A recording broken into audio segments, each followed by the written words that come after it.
అపోస్తలుడైన పౌలు ఎఫెసీయులకు రాసిన పత్రిక 2వ అధ్యాయము 8వ వచనం, మీరు విశ్వాసము ద్వారా కృప చేతనే రక్షింపబడి ఉన్నారు, ఇది మీ వలన కలిగినది కాదు, దేవుని వరమే. ఈ ఉదయకాలం ప్రియ దేవుని బిడ్డారా, బైబిల్లో మొట్టమొదట కృపను పొందుకున్నవాడు నోవాహు, రెండవదిగా అధికమైన కృపను పొందుకున్నవాడు దావీదు. కృప అర్హత లేని వాడికి అర్హతను ఇచ్చేది కృప. కృప క్షేమములే నా వెంట వచ్చును అంటాడు 23వ కీర్తనలు. కృప ప్రియ దేవుని బిడ్డారా మనలను దేవునికి దగ్గరగా చేసేదయ్యున్నది. అందుకనే ఎఫెసీయులకు రాసిన పత్రికలో ప్రియ దేవుని బిడ్డలారా, మీరు విశ్వాసము ద్వారా కృప చేతనే రక్షింపబడి ఉన్నారు, ఇది మీ వలన కలిగినది కాదు, దేవుని వరమే. కృపకు అర్హత అవసరం లేదు. కృపకు ప్రియ దేవుని బిడ్డలారా డిగ్రీ అవసరం లేదు. కృపకు కులం అవసరం లేదు. కృపకు మతము అవసరం లేదు. కృప చేత మనం రక్షింపబడ్డాం. ఇది మన వలన కలిగినది కాదు. దేవుని బిడ్డలారా, ఎక్కడ కృప ఉంటుందో అక్కడ తీర్పు ఉండదు. ఎక్కడ కృప ఉంటుందో అక్కడ అర్హత అవసరం లేదు. కృపకి కావాల్సింది ఏంటంటే లోబడే తత్వం. కృపకు కావాల్సింది పరిశుద్ధత. కృపను కావాల్సింది దేవుని మీద ఆధారపడతాం. ప్రియ దేవుని బిడ్డలారా, అపోస్తలుడైన పౌలు ఒక ప్రత్యేకించబడిన వాడై ఉన్నాడు. ప్రియ దేవుని బిడ్డలారా, అపోస్తలుడైన పౌలు సంఘ సంస్కర్త. అపోస్తలుడైన పౌలు ప్రియ దేవుని బిడ్డలారా సంఘ నిర్మాణకుడు. అపోస్తలుడైన పౌలు సంఘాన్ని ఎలా స్థాపించాలో, సంఘాన్ని ఎలా పోషించాలో, సంఘాన్ని ఎలా స్థిరపరచాలో తెలిసిన వాడు అపోస్తలుడైన పౌలు అయి ఉన్నాడు. ప్రియ దేవుని బిడ్డలారా, ఎందుకు పౌలుని దేవుడు ఎన్నుకున్నాడు అంటే సంఘం యొక్క శ్రమ, సంఘం యొక్క ప్రార్థన, సంఘం ఎక్కడి నుంచి వచ్చిందో అపోస్తలుడైన పౌలుకి తెలుసు. ప్రియ దేవుని బిడ్డలారా, అపోస్తలుడైన పౌలు బైబిల్లో ఉన్న ప్రవక్తలందరిలో కన్నా విద్యావంతుడు. MA చదివాడు, ధర్మశాస్త్రాన్ని క్షుణ్ణంగా చదివాడు. ఆయన యోధా పౌరసత్వం కలిగి ఉన్నాడు. రోమా పౌరసత్వాన్ని డబ్బిచ్చి కొనుక్కున్నాడు. ఆ రోజుల్లో గొప్ప జ్ఞాని. కానీ ప్రియ దేవుని బిడ్డలారా, ఆయన దేవుని దగ్గర చిన్న పిల్లవాడి వలె మోకరించి ప్రార్థన చేశాడు, ఏడ్చాడు, కన్నీరు గార్చాడు, దుఃఖపడ్డాడు, దేవుని సన్నిధిలో నిలబడ్డాడు. దేవుని బిడ్డ, నా మాటలు చాలా జాగ్రత్తగా గమనించాను. ఆ సమయంలో పౌలుని దేవుడు దర్శించి, నా కృప నీకు చాలు. ఒక్కొక్కసారి మనం ప్రార్థన చేస్తాం, మనం ప్రభు దగ్గరకు వస్తాం, మోకరిస్తాం, కన్నీరు కారుస్తాం, మన సమస్యలు ఆయన దగ్గర పెడతాం. అంటే ఏంటి? సమాధానం కావాలి, ఆరోగ్యం కావాలి, డబ్బు కావాలి, నెమ్మది కావాలి, విజయం కావాలి, విడుదల కావాలి. ఇలాంటి ప్రభువుని అడుగుతాం. అడిగితే ఆయన సమాధానం మనం అడిగినట్లుగా ఆయన ఇవ్వడం. మిట్ట మధ్యాహ్నం 12 గంటలకు 8-9 కిలోమీటర్లు యేసు ప్రభు నడుచుకుంటూ వెళ్ళాడు. అంతకుముందు తన 12 మంది శిష్యులతో, మీరు వెళ్ళి భోజనాన్ని సిద్ధపరచండి, నేను వస్తాను అన్నాడు. 12 మంది వెళ్ళిపోయారు. ఎప్పుడు ఆయన పేతురుని తీసుకెళ్తాడు, యాకోబు యోహాన్ని తీసుకుని వెళ్తాడు. ఒక్కడే ఎప్పుడు వెళ్ళలేదు. గెత్సేమనే తోటలో కూడా కొంతమందిని తీసుకొని వెళ్ళాడు. ప్రియ దేవుని బిడ్డలారా, రూపాంతర కొండ మీద కూడా తనతో 3 శిష్యులు వెళ్ళారు. ఆయనే చెప్పాడు, ఒక్కళ్ళు వెళ్ళొద్దు, 2, 3 వెళ్ళండి అని అంటాడు. అలాంటి యేసయ్య అందరిని భోజనం తీసుకొని రమ్మని చెప్పి అందరిని పంపించి ఒక్కడే నడుచుకుంటూ వెళతాడు. చరిత్రక ఆధారాలను బట్టి 8-9 కిలోమీటర్లు ఎర్రని ఎండలో నడుచుకుంటూ వెళ్ళాడు. ఆ ఎండలో ప్రియ దేవుని బిడ్డలారా, ఆ ఎండలో నడుచుకుంటూ సమరయ మార్గము గుండా ఆయన వెళ్ళాడు. ఆయన వెళ్ళి ఒక బావి దగ్గర ఆగాడు. ఎవరు లేరు. ఒక స్త్రీ అక్కడికి ఒంటరిగా వచ్చింది. ఆమెతో యేసయ్య మాట్లాడుతున్నారు. అమ్మ, దాహం అవుతుంది అంటే. మీరు యూదులు కదా, యూదులు సమరీయులతో సాంగత్యం చెయ్యరు, వాటర్ కూడా తాగరు. మా ఊళ్ళో బ్రాహ్మణ్స్ యూదుల కన్నా అయ్యేది ఇప్పుడు నేను చెప్పిన వాళ్ళకన్నా నిష్ట కలిగిన జాతే యోధా జాతి. ప్రపంచంలో నిష్ట కలిగిన జాతి ఏదన్నా ఉందంటే యూదులే. అలాంటి శ్రేష్టమైన ఆ యొక్క జాతి వాళ్ళు అనుకునేది. ఆయన ఈమె దగ్గరికి వెళ్ళి నీళ్లు అడిగితే ఈమెకు అర్థం కాదు. వాళ్ళ సంభాషణ జరుగుతూ ఉంటుంది. నువ్వు నీళ్లు అడుగుతున్నావు, నేను నా నీళ్లు మీరు తాగరుగా అంటే యేసుప్రభు అన్న మాట, నేనిచ్చే నీళ్లు తాగితే నీవెన్నడూ తప్పిపోను అని ఒక మాట అంటాడు. అక్కడ నీవు దేవుని వరము అంటాడు. సమరయ స్త్రీతో నీవు దేవుని వరము. ప్రియ దేవుని బిడ్డలారా, అంటే కృప ఆమె దగ్గరకు వచ్చింది. కృప ఆమెకు దేవుడు ఇచ్చాడు, అర్హత లేదు. ఒకవేళ ఈ సొసైటీ ఆమెను గౌరవించాలి అంటే ఎలాంటి అవకాశం లేదు. అలాంటి మనిషి దగ్గరికి యేసు ప్రభు ఎత్తుకుంటూ వెళ్ళాడు. ఆమెను దర్శించాడు, ఆమెను రక్షించాడు, ఆమెను ప్రియ దేవుని బిడ్డలారా ధైర్యపరిచాడు. ఆయన మాట్లాడుతుంటేనండి తన జీవితం అంతా అర్థమైపోయింది. కొన్ని సందర్భాల్లో దైవదాసుడు మాట్లాడేటప్పుడు దేవుడు కార్యాలు జరుగుతాయి. ఇక్కడే కాదు, ఎక్కడైనా కూడా దేవుని బిడ్డలారా దైవదాసుడు ముందు నువ్వు కూర్చొని ఉంటే, దేవుని అభిషేకం కలిగిన సేవకుడు మాట్లాడుతూ ఉంటే, రోగిగా ఉంటే స్వస్థత వస్తుంది, అసమాధానం ఉంటే సమాధానం వస్తుంది, పట్టబడి ఉంటే విడుదల వస్తుంది, బంధింపబడి ఉంటే దేవుడు వాటిని తీసివేస్తాడు, ఒక గొప్ప విడుదల అనుగ్రహిస్తాడు. అందుకని ఎక్కడికి వెళ్ళి యేసు నామంలో అడుగు పెడతా, ఏ గృహంలో అడుగు పెట్టా నేను అంటే. దేవుని బిడ్డలారా వెళ్ళి ప్రార్థన చేయగా దేవుడు అద్భుతం చేశాడు. అద్భుతం చేసి ఆమెతో మాట్లాడిన తర్వాత, అమ్మా నువ్వు దేవుని వరము. ఇక్కడ ఏమంటాడు, మీరు కృపచేతనే రక్షింపబడ్డారు, ఇది మీ వలన కలిగినది కాదు, ఇది దేవుని వరమే. ఆ వరాన్ని ఆ స్త్రీకి ఇచ్చేసాడు.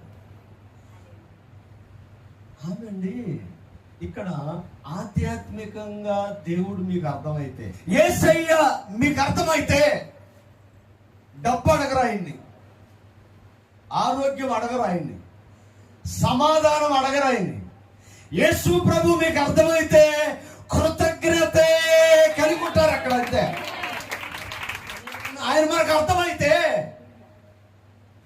ఎలా అర్థమవుతాడో తెలుసా? రోగం వచ్చిందా, యేసయ్య తీసేస్తాడు. ఆర్థికం వచ్చిందా, యేసయ్య తీసేస్తాడు. సమస్య వచ్చిందా, యేసయ్య తీసేస్తాడు.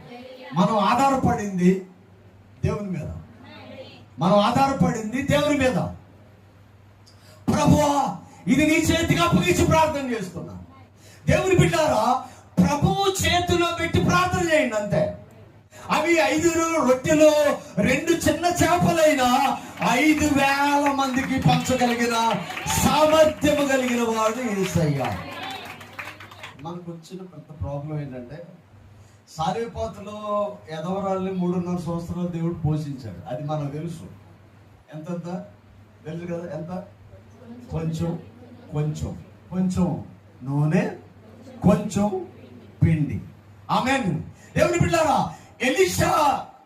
ఎలీషా తన దాసుని భార్యను అడుగుతాడు, నీ ఇంట్లో ఏముంది? నూనె కొండే ఉంది. నూనె కొండ తప్ప ఏమీ లేదు. అప్పులు వాళ్ళు తీసుకెళ్ళిపోయారు. తన భర్త చనిపోయాడు, అప్పులు వాళ్ళు దాడి చేశారు. దేవుని బిడ్డ, అన్ని బాగున్నప్పుడు మనకేం అర్థం కాదు, కానీ ఏదన్నా ఒక్క నష్టం జరిగిందా కుటుంబ వ్యవస్థ మొత్తం కొలాప్స్ అయిపోయింది. ఒక కుటుంబం రోడ్లు పడటానికి క్షణం చాలు. దేవుని బిడ్డారా, ఆ కుటుంబం నిలబడటానికి దేవుని కృప ఉంటే చాలు. దేవుని కృప ఉంటే చాలు. కృప చాటున మనం ఉండాలి. అందుకని అంటాడు 90వ కీర్తన, మహోన్నతుల చాటున నివసించువాడే, సర్వశక్తిన నీడన విశ్రమించువాడు, ఆయన నా కేడెము, నా డాలు, నా దాగు చోటు అని, నేను యెహోవాను గురించి మాట్లాడుతున్నాను అని అంటాడు. దేవుని బిడ్డారా, ఆయన కృప మనకది వరము. అది వరం. నువ్వు దేవుని వరమే అని అంటాడు. ఆమెకు అర్థమైంది. ఆమె వెళ్ళిపోయింది. వెళ్ళి ఆ ఊరునంతటిని అక్కడ తీసుకొస్తాం. ఒక్క మాటే చెప్పింది, ఏం చెప్పలా, నేను చేసినవన్నీ నాతో చెప్పిన వారిని నేను చూశాను, రండి. ఇప్పుడు అంటే ఆయన ఇంట్లో వాడు కాదు. మన ఇంట్లో మనం ఏం చేస్తున్నామో మనకు సంబంధించిన వ్యక్తులకు కొంత తెలిసింది. నేను ఎలా ఉంటున్నానో, నేను ఏం చేస్తున్నానో అమ్మగారికి కొద్దిగా తెలిసింది, అమ్మగారు ఎలా ఉంటున్నారో ఏంటో నాకు తెలిసింది, మా ఇద్దరికి కొద్దిగా తెలిసింది. అసలు ఎవరో తెలియని వ్యక్తి వచ్చి మీ ఇద్దరేంటో చెప్తారంటే ఎలా ఉంటుంది? యేసు ప్రభు ఎవరో తెలియదు, ఆమె ఇంటి పక్క ఇల్లు కాదా, ఊరు కాదా, ప్రాంతం కాదా, జాతి కాదు, కానీ ఆమె ఏమి చేసిందో అన్నీ చెప్పేశాడు ఆయన. అన్నీ చెప్పేశాడు. పైగా నువ్వు దేవుని వరం అని అన్నాడు. దేవుడు, ఆయన సంస్కరణలు చేయగలిగిన దేవుడు అయి ఉన్నాడు. కృపప్రియ దేవుని బిడ్డారా, క్రైస్తవ సంఘాన్ని సంస్కరించింది. అద్భుతమైన ఆయన కృపాసనము దగ్గరికి సంఘాన్ని తీసుకొచ్చింది, నిలబెట్టి ఆయనే సంస్కరించగలడు. నువ్వు ఎంత పాపి అయినా ఆయన క్షమించేస్తాడు. ఆమేన్. ఆయన క్షమిస్తాడు. నువ్వు దేవుని వరమని అంటాడు. జకర్యాతో అంటాడు, ఇతడు అబ్రహాము కుమారుడే అని మాట్లాడతాడు. అరే, పనులు చేస్తున్నాడు, లంచాలు తీసుకుంటాడు, ఇటు పనికి మళ్ళోడు, అలాంటి వాడైన సమాజము జకర్యాను గుర్తించింది. జకర్యాను అతడు పన్నులు వసూలు చేసేవాడు. ఏ మాత్రము కూడా అతనిలో నీతి లేదు. యేసు ప్రభు ఎప్పుడైతే అడుగు పెట్టాడో జకర్యాను ఉద్దేశించి అంటాడు, ఇతడు అబ్రహాము కుమారుడు, నేడు ఈ ఇంటికి రక్షణ వచ్చి ఉన్నదే. సంస్కరించగలిగిన వాడు యేసయ్య. ఆమేన్. ఏం కృప అండి.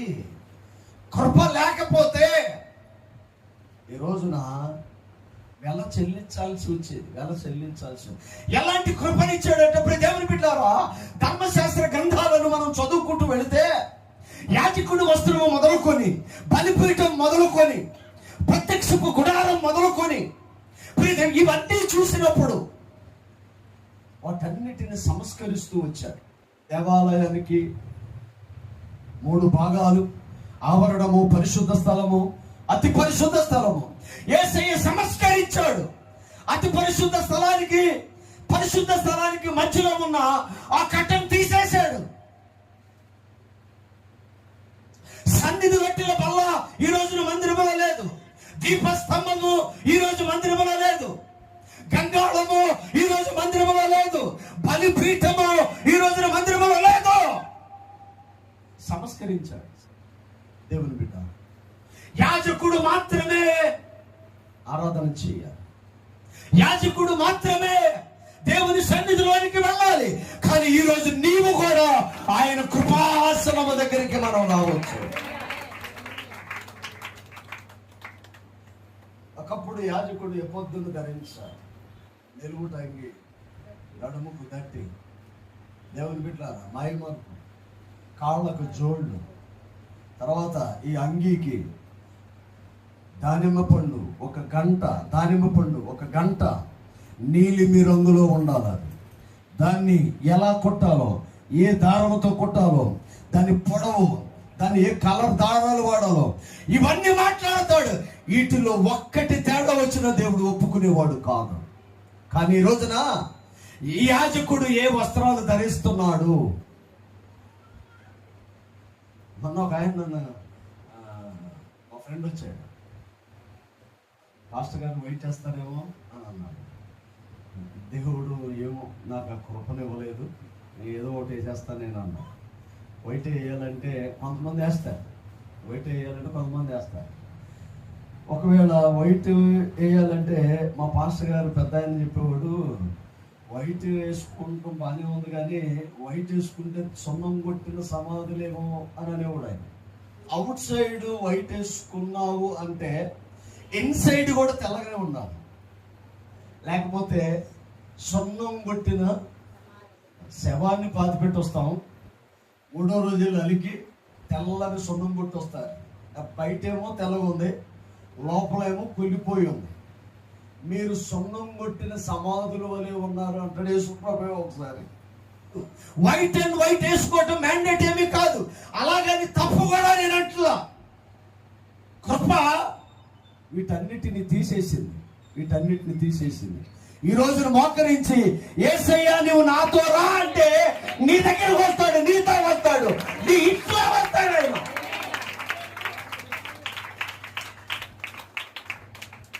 ఆమె ఒకప్పుడు ప్రత్యక్షపు గుడారంలో ఉండే యేసయ్య ఈరోజు నువ్వు ప్రార్థన చేసిన దగ్గర రాయాలి. సంస్కరణ కృప అంటే అదే. నువ్వు రోగిగా ఉన్నావా, నీ దగ్గరికి వస్తాడు. నువ్వు అశుభ్రంగా ఉన్నావా, నీ దగ్గరికి వస్తాడు. నీ పాపంలో ఉన్నావా, నీ దగ్గరికి వస్తాడు. నిన్ను ఎత్తుకొని ముద్రాడి పరిశుద్ధపరచగలిగిన వాడు అదే కృప. కృపకు అర్హత అవసరం లేదు. ధర్మశాస్త్రానికి అర్హత అవసరం. యాజకులే బలిపీఠాన్ని మోయాలి, యాజకుడే ఆరాధన చేయాలి, యాజకుడే పని చేయాలి. కానీ ఈ రోజున ఇరిగి నలిగిన హృదయములో ఆయన కృప కిందకి ఎవరైతే వస్తారో వారందరినీ అర్హులుగా దేవుడు మారుస్తాడు. వారందరినీ దేవుడు అర్హులుగా మారుస్తాడు. ఆయనకు కావాల్సింది ఏంటంటే లోబడే తత్వం ఒకటి ఉండి చాలు. నీ అందం అవసరంలా, నీ పరిస్థితి, నీ బ్యాంక్ బ్యాలెన్స్ అవసరంలా, నీ ఆర్థిక స్తోమత అవసరంలా, నువ్వు అవసరం లేదు. ప్రభువా నువ్వు నాకు కావాలంతే. దేవుని బిడ్డలారా, ఆయనకు నువ్వు అవకాశం ఇస్తే అన్నిటినీ ఆయన స్వాధీనం చేసుకొని అన్నిటిని ఆయన ఉండి అద్భుతమైన కార్యాలు ఆయన మన జీవితంలో చేస్తాడు. కృప నూతనమైన సంస్కరణలను తీసుకొని వచ్చింది. లేకపోతే కంటికి కన్ను, పంటికి పన్ను. ఎవరైనా ఏదైనా పాపం చేస్తే బలులు అర్పించాలి. ఒక్కసారి 2-3 వచనాలు చదివించి నేను ప్రార్థన చేస్తాను. నిర్గమకాండం 29:1 వారు నాకు యాజకులగునట్లు వారిని ప్రతిష్ఠించుటకు నీవు వారికి చేయవలసిన కార్యం ఏమనగా ఒక కోడెదూడను, కలంకము లేని 2 పొట్టేళ్లను, పొంగని రొట్టెను, పొంగనివైన నూనెతో కలిసి భక్ష్యములను, పొంగనివై నూనె పూసిన పలసని అప్పడములను తీసుకొనుము. గోధుమ పిండితో వాటిని చేసి వాటిని గంపలో పెట్టి ఆ గంపను, ఆ కోడెను, ఆ 2 పొట్టేళ్లను తీసుకొని రావాలి. 2 పొట్టేళ్ళు, ఒక గంప, పొంగని పిండి, కోడెను, నిర్దోషమైన పొట్టేళ్ళు. అసలు పొట్టేళ్లే దొరకవు. నిర్దోషమైన పొట్టేళ్ళు ఏంటండి? నిర్దోషమైన పొట్టేళ్ళే. నిర్దోషమైన మనిషి అంటే హత్య చేయనివాడు, పాపం చేయనివాడు, లేకపోతే నీతిగా బతికేవాడు నిర్దోషి అంటాం. నిర్దోషమైన పొట్టేళ్ళు ఏంటి? నాకు అర్థం కాల. పొంగని రొట్టె అంటే గంపలోనే వేయాలి. నా దగ్గర గమేళ ఉంది, దాంట్లో వేస్తాను. నా దగ్గర పొట్టు ఉంది, దాంట్లో వేస్తాను. నా దగ్గర డెక్షా ఉంది. నో, కుదరదు. శాపాలు వచ్చేస్తాయి. దేవుని బిడ్డలారా, ఇవన్నీ వాళ్ళు పాటిస్తూ వచ్చారు. 30 చూడు, 31 నుంచి చూడు. ధూపము వేయుటకు నీ ఒక వేదికను చేయవలెను. దాని పొడవు 1 మూర, దాని వెడల్పు 1 మూర, దాని ఎత్తు 2 మూరలు, దాని కొమ్ములు దానితో ఏకాండమై ఉండవలను. దాని పై భాగము, దాని 4 పక్కలను, దాని కొమ్ములకును మేలిమి బంగారముతో పొదిగించిన దాని చుట్టూ బంగారు జవులు చేయవలన. మీటర్ పొడవు, మీటర్ వెల్లడుపు, తుమ్మకర్ర, దానికి బంగారము, దాని కొలతలు, ఇవన్నీ ఈరోజు ఆరాధనలో ఇవన్నీ ఉన్నాయా? ఈరోజు ఆరాధనలో ఇవన్నీ ఉంటే మనం చేయగలమా? ఇది దేవుని వరమే, కృప. మనం బైబిల్ పట్టుకొని ఆరాధనకు వచ్చి వాక్యం వెళుతుండగా దేవుడు అద్భుత కార్యం చేశాడు. ఇవ్వద్దు దాని సిస్టమ్ అంతా చెప్తున్నాడు. అంటే పాస్టర్ గారి ప్రసంగానికి రావాలంటే ఆర్డర్ చేసుకోవాలి. విశ్వాసులు మందిరానికి రావాలంటే నిర్దోషమైన కోడెలు, బలులు, అర్పణలు తీసుకొని రావాలి. నువ్వు ప్రభువుని ఆ రోజే మందిరానికి వస్తే నువ్వు అక్కడ ఉండాలి. కొన్ని సంవత్సరాల నుంచి బాప్తిసం తీసుకుంటే నువ్వు ఇక్కడ ఉండాలి. నువ్వు యాజకుడు అయితే లోపలికి రావాలి. 3 భాగాల్లో నువ్వు ఏ భాగంలో ఉంటున్నావో ఈ రోజున 3 భాగాలు తీసి ఒకే భాగంగా దేవుడు చేసిన వాడు. సంస్కరణ కృప తీసుకొచ్చింది. ప్రభు దగ్గరికి 12 మంది శిష్యులు వచ్చాయా, 10 ఆజ్ఞలు పాటించాలంటే ఎవరు పాటిస్తారయ్యా అని అన్నాడు. ఎన్ని ఆజ్ఞలు? 10 ఆజ్ఞలు ఒకటే పాటించలేకపోతున్నాము. 10 ఆజ్ఞలను ఎవరు పాటిస్తున్నారు? ఈ 10 ఆజ్ఞలను పాటించలేక అందరూ ఏమైపోతున్నారంటే ఎక్కడో ఒక ఏది తప్పిపోతున్నారు. నువ్వు సంస్కరించగలవు కాబట్టి దీన్ని ఏదన్నా చెయ్యి అంటే అప్పుడు ఆయన ఏమంటాడంటే ఓకే చేసేస్తాను. 2 చేశాడు. ఒకటి, నీ పూర్ణ మనసుతో, నీ పూర్ణ ఆత్మతో నీ దేవుడైన యెహోవాని సేవించు. అంటే త్రికరణ శుద్ధితో, పరిశుద్ధతతో దేవుణ్ణి ఆరాధన చేయి. ఫస్ట్ ఆజ్ఞ ఒకటి. రెండోది, నిన్ను నీవు ప్రేమించుకుంటున్న ప్రకారం నీ పొరుగు వారిని కూడా ప్రేమించు. ఈ 2 చేస్తే చాలు, 10 అవసరంలా. ఆమె 10 ఆజ్ఞలను 2గా సంస్కరించాడు ఆయన. కృప కదా అది. సున్నతి శరీర సంబంధమైనది, కానీ ఇప్పుడు బాప్తిసం తీసుకుంటే చాలు ఆయన పరిశుద్ధ పరిచయ దేవుడు అయినాడు. దేవుని బిడ్డ, నా మాటలు చాలా జాగ్రత్తగా గమనించాలి. కృప మనకి అర్థం అవ్వాలి. ఈ రోజున ఇలా ఉన్నామంటే మీ కృప. దేవుని బిడ్డారా, కొంతమంది జైల్లో ఉన్నారు, కొంతమంది హాస్పిటల్లో ఉన్నారు, కొంతమంది ఇళ్లలో సమాధానం లేదు. కానీ ఈ రోజున అన్ని ఉండి ఆయన మందిరంలో ఉంటున్నాము అంటే ఆయన కృపే. బైబిల్లో అధికమైన కృపను పొందుకున్నవాడు మొదటివాడు దావీదు, రెండవవాడు అపోస్తలుడైన పౌలు. ఆయన విశ్వాసం, ఆయన పరిచర్య, ఆయన లోక సంబంధమైన వాటి గురించి ఎప్పుడు ఆయన ఆలోచన చేయలేదు. చూడండి, తిమోతి పత్రిక 2 తిమోతి 4:7 చక్కని మాట మాట్లాడతారు. మంచి పోరాటము పోరాడితిని, నా పరుగు కడముట్టించుకొని విశ్వాసమును కాపాడుకుంటుని, ఇక మీదట నా కొరకు నీతి కిరీటము ఉంచబడి ఉన్నది. చప్పట్లు కొడుతూ దేవుని స్తుతించారు. మన పోరాటం మంచిదైతే, మన విశ్వాసం మంచిదైతే, మనం వెంబడించే దేవుని పరిశుద్ధంగా వెంబడించినప్పుడు ఈ లోకంలో ఏది కావాలో నువ్వు అడగని అవసరం లేదు. అన్నిటినీ దేవుడు నీ పాదాల యొద్దకు తీసుకొని వస్తాడు. అద్భుతమైన కార్యాలు చేస్తాడు. ఆయన అడిగేది పరిశుద్ధత, ఆయన అడిగేది నీతి, ఆయన అడిగేది ఆయన పోలిను నడవటం, ఆయన అడిగేది వాక్యాన్ని అంగీకరించటం, ఆయన అడిగేది వాక్యానుసారంగా నడవటం, ఆయన అడిగేది నిన్ను నేను ఆశించేది నీ పరిశుద్ధత తప్ప మరేది కాదు. అందుకని అపోస్తలుడైన పౌలు అంటాడు, నేను క్రీస్తుని పోలి నడుచుకున్నాను, మీరు నన్ను పోలి నడుచుకుని. అందుకని హల్లెలూయా, దేవుని మహిమ కలుగునుగాక.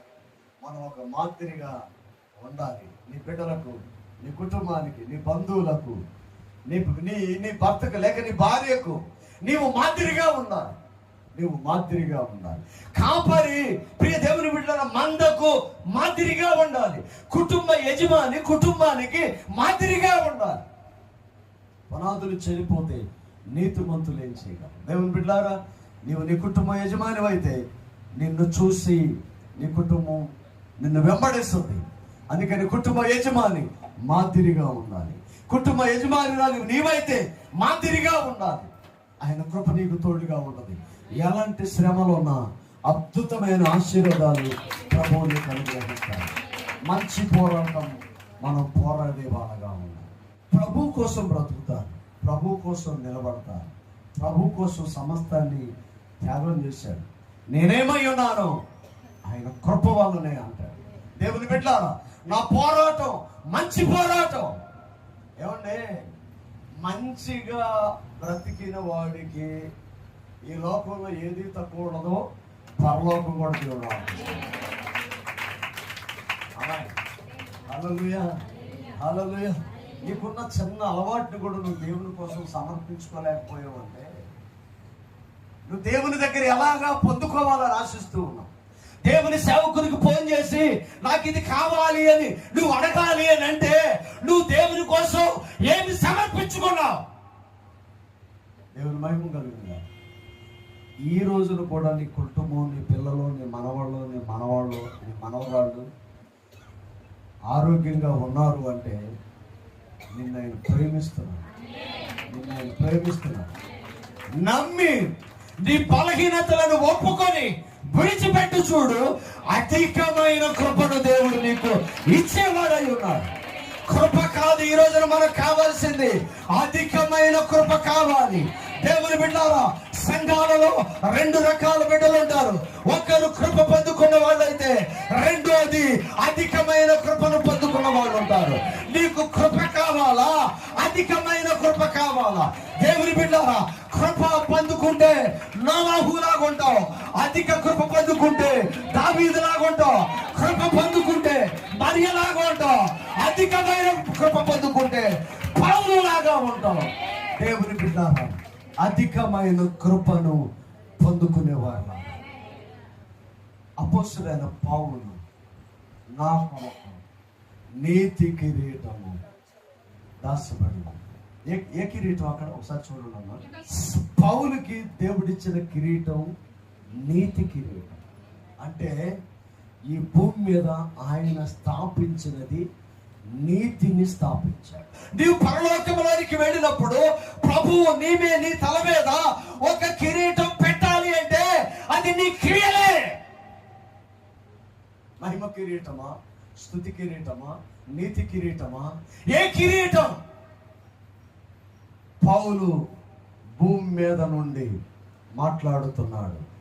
నా పోరాటం మంచి పోరాటం, నాకు కిరీటం ఉంది. ఆ కిరీటం పేరు నీతి కిరీటం. నువ్వు ఎప్పుడు దేవుని స్తుతిస్తున్నావు అనుకో, నీకు స్తుతి కిరీటం పెడతాడు. నువ్వు ఎప్పుడు దేవుని మహిమపరుస్తున్నావు అనుకో, అన్యుల దగ్గర లోకంలో, సమాజంలో, ఆఫీసులో, ఉద్యోగంలో, వ్యాపారంలో, నీ ఇంట్లో నువ్వు దేవుని మహిమపరుస్తున్నావు అనుకో, మహిమ కిరీటాన్ని దేవుడు నీకు ధరింపజేస్తాడు. దేవుని బిడ్డలారా, ఇలాంటి అనేక కిరీటాలు పరలోకమందున్నవి. కృప కావాలా? అధికమైన కృప కావాలి. కృప అయితే ఈ లోకం వరకు సరిపోయిద్దేమో కానీ అధికమైన కృప అయితే పరలోకంలో కూడా నువ్వు ఉన్నతంగా నిలబడతావు. ఆ పరిశుద్ధుల సహవాసములో నీ తల మీద ఆయన పెట్టే కిరీటం అద్భుతమైన కిరీటం. దేవునికి మహిమ కలుగును గాక. పద్మశ్రీ, పద్మవిభూషణ్, నోబెల్ బహుమతులు ఇవన్నీ తెలుసు కదా. ఇండియన్ గవర్నమెంట్, ఇండియన్ ప్రెసిడెంట్ ఇచ్చే ఆ యొక్క అవార్డులు అవి చాలా ప్రతిష్టాత్మకమైన అవార్డులు. అవి తీసుకోవాలి అంటే చాలా అర్హత కావాలి. అవి తీసుకోవాలి అంటే ప్రతి దేవుని బిడ్డలారా, గొప్ప గొప్ప మేధావుల సమక్షంలో భారతదేశం మొత్తం వీక్షిస్తున్నప్పుడు భారతదేశ ప్రథమ పౌరులు ప్రియ దేవుని బిడ్డ రాష్ట్రపతి అవార్డును బహుకరిస్తారు. ఆ బహుకరణ, ఆ అవార్డు తీసుకోవటం ప్రపంచానికి అది గర్వకారణం. కానీ ఆమె హల్లెలూయా, దానికన్నా గర్వకారణం యేసయ్య చేతుల మీదుగా నీకు ఆయన పెట్టే కిరీటం. ఆ పద్మశ్రీ, పద్మవిభూషణ్, నోబెల్ కన్నా గొప్ప కిరీటం. ఆ కిరీటాన్ని పొందుకోవాలి అంటే కృప కాదు, అధికమైన కృప కావాలి. చిన్న ప్రార్థన తలవంచు. ప్రేమ కలిగిన దేవ, సత్యస్వరూపి, కృప సమృద్ధినిచ్చువాడా, నీకు మహిమ. యేసయ్యా, యేసయ్యా, మీరు విశ్వాసము ద్వారా కృప చేత రక్షింపబడి ఉన్నారు. ఇది మీ వలన కలిగినది కాదు, ఇది మీ వలన కలిగినది కాదు. ఇది దేవుని వరము. ప్రేమ కలిగిన దేవాని స్తోత్రం. అర్హత లేని మా జీవితానికి అర్హతగా నీవిచ్చినది ఒక వరమే, కృప. ఇక్కడ ఉన్న బిడ్డలందరినీ మీరు దర్శించాలి. అధికమైన కృపకు పాత్రులుగా వారిని మార్చమని యేసు శ్రేష్ఠ నామమును అడిగి వేడుకొనుచున్నాము తండ్రి. ఆమేన్.